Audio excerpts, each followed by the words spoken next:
So in this example, we have Lawn and Order. It makes industrial sprinklers and it uses activity-based costing to allocate its overhead. What that means when we say activity-based costing, or ABC for short, it's basically gone to some detail in terms of figuring out what are its manufacturing overhead costs and breaking them up into different pools. So we've got the materials handling costs for the period, and we have the machining costs and assembly of the sprinklers and the inspecting of the sprinklers. So these are all overhead costs broken into these different cost pools because each of these overhead pools are going to use a different denominator or activity. So in other words, for material handling, they figured that it's best to use the number of parts to allocate. So I'm going to go through and determine each one here as we go through. So the amount that should be allocated of the materials handling for each sprinkler is equal to the 30 cents per part,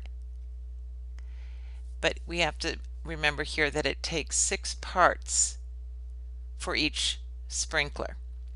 So I have to multiply that 30 cents times 6 parts to get the $1.80 required to be allocated for every sprinkler. So when I make a sprinkler, $1.80 of the materials handling costs get allocated to it.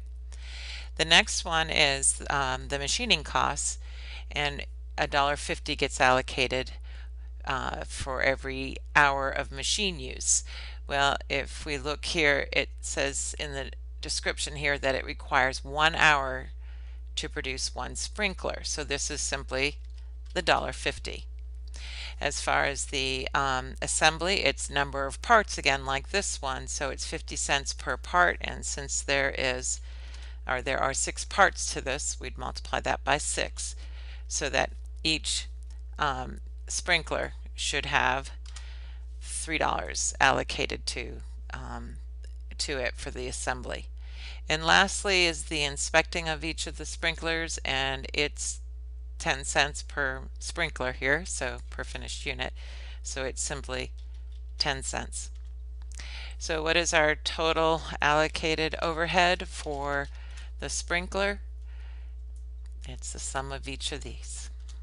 So every time they make a sprinkler, $6.40 of manufacturing overhead gets allocated to that sprinkler.